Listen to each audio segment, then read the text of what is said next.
Assalamualaikum warahmatullahi wabarakatuh. Baik, hari ini saya ingin merangkum ya materi yang sudah diberikan ya, dua bab materi yang sudah diberikan, yaitu pengantar ya dan dasar simulasi ya.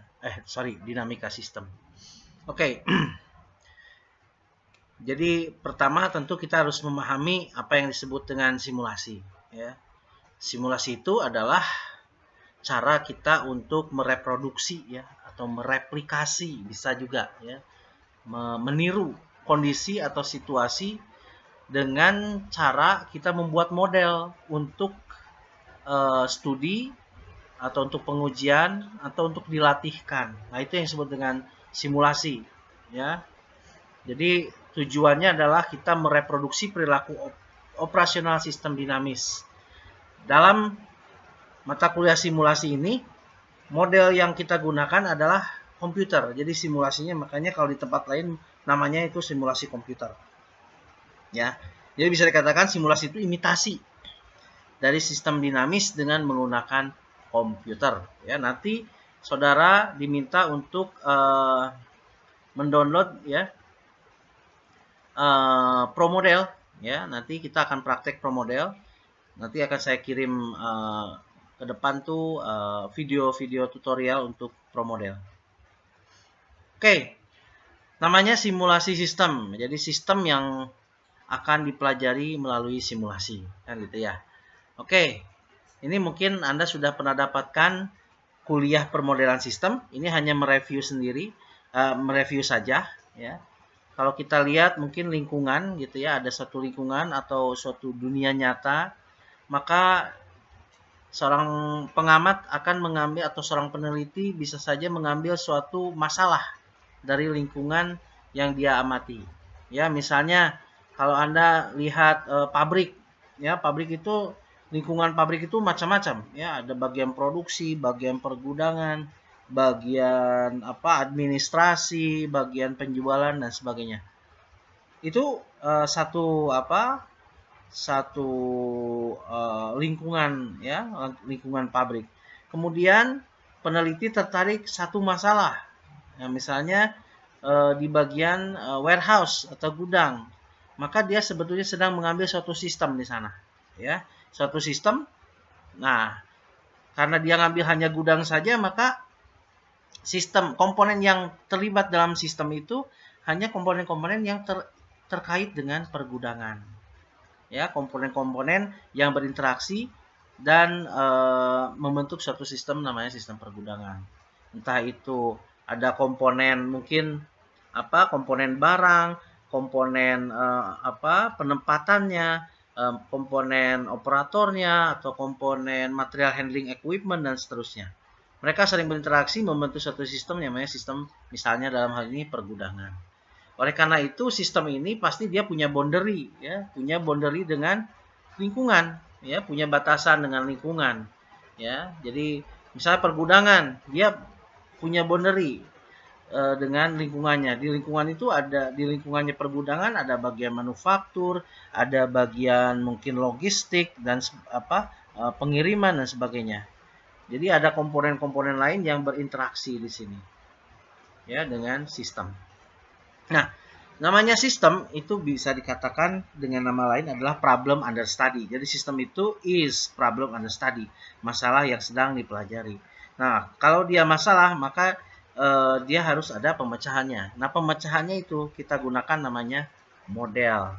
Ya, barangkali saudara pernah mempelajari model ya di kuliah-kuliah yang lalu, seperti Anda mempelajari penelitian operasional, itu adalah model-model untuk memecahkan masalah-masalah tertentu. Ya. Hari ini kita membahas dengan menggunakan simulasi pemecahannya. Nah, modelnya adalah model simulasi. Model ini kemudian kita pecahkan, dapatlah solusi model.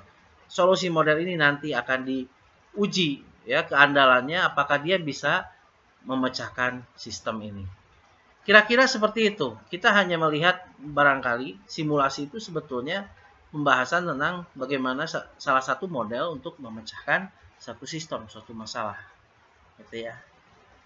Nah, sekarang berarti kita harus tahu sebetulnya kenapa sih kita menggunakan simulasi? Kenapa tidak kita gunakan model-model yang sudah dipelajari seperti model di riset operasi atau penelitian operasional, ada model antrian, pemrograman linear dan sebagainya. Ya, di sini simulasi ini sebetulnya ya cocoknya adalah kita memecahkan sistem-sistem dengan kompleksitas yang cukup tinggi. Apa yang disebut dengan kompleks? Yang disebut dengan kompleks adalah kalau misalnya dalam sistem itu ada dua faktor yang signifikan, ya, yang memberikan kompleksitas, yaitu interdependensi, keterkaitan antar komponen, dengan variability, variasi dari keadaan-keadaan dari komponen tersebut. Contoh, bank, misalnya antrian di bank. Kalau kita misalnya melihat kita hanya ngambil sistem antrian di teller biasa, misalnya ada 3 teller, ada antrian 3 teller. Tellernya semua kerjanya sama gitu ya, waktu pelayanannya sama, jenis pelayanannya juga sama. Itu kita cukup dengan model antrian. Ya. Tapi misalnya kalau kita ingin mengambil utuh ya, bank itu ada customer service, kemudian ya customer service-nya ada beberapa, kemudian pelayanannya juga macam-macam, tidak hanya orang narik dan naruh uang gitu ya, juga orang buka tabungan atau urusan ATM hilang dan sebagainya. Itu akan memberikan variabilitas yang tinggi dan memberikan interdependensi yang tinggi. Sehingga model antrian biasa akan menjadi rumit untuk digunakan. Nah, di sini kita bisa gunakan simulasi. Ya. Itu adalah hal pokok ya yang harus saudara ketahui, bahwa simulasi itu memang tujuannya untuk mengatasi masalah-masalah atau sistem-sistem yang punya kompleksitas yang tinggi, di mana kompleksitas itu terjadi karena ada interdependensi yang tinggi dan variabilitas yang tinggi. Selain itu, ya tentunya simulasi juga bisa menangani masalah-masalah lain. Di antaranya kalau misalnya percobaan atau eksperimen di dunia nyata itu memakan waktu yang lama, atau dia memakan biaya yang tinggi.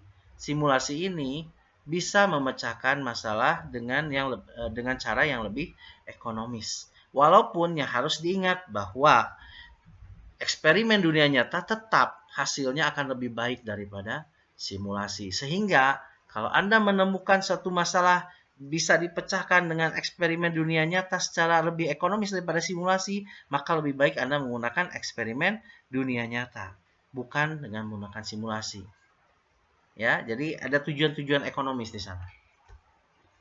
Oke, ini kompleksitas sistem ya, diantaranya karena kita rasionalitas manusia itu terbatas, ya, terbatas dalam menangkap kompleksitas dunia nyata. Nah, inilah sebetulnya salah satu alasan kenapa kita harus bisa menggambarkan sistem itu menjadi model, kemudian kita pecahkan dengan tools seperti simulasi. Oke. Secara sederhana kan sebetulnya seperti ini ya. Tadi kita sudah pelajari bahwa sistem itu ada interaksi dengan lingkungan ya. Jadi mudahnya seperti ini ya. Jika ada sistem, maka sistem itu dia punya boundary ya, punya batas terhadap lingkungan, maka sistem ini akan menerima input dari lingkungan. Di dalam sistem ini ada mekanisme ya, akan mentransformasi input menjadi output yang keluar dari sistem ke lingkungan. Ini prinsip daripada dinamika suatu sistem. Contoh apa sih? Ya. Contoh misalnya sistem di bank, ya. Inputnya apa dari lingkungan? Nasabah. Nasabah datang dari lingkungan masuk ke sistem pelayanan di bank. Ya, di bank ditransformasi. Ya, ada di sini inputnya adalah jenis pelayanannya buka tabungan misalnya. Ditransformasi melalui mekanisme pelayanan di bank sehingga akhirnya outputnya adalah nasabah. Ya, tadinya asalnya calon nasabah mungkin ya, menjadi nasabah. Ya, nasabah yang sudah punya buku tabungan, yang punya akun di bank. Itu outputnya ke lingkungan. Nah, seperti itu kira-kira. Nah, bagaimana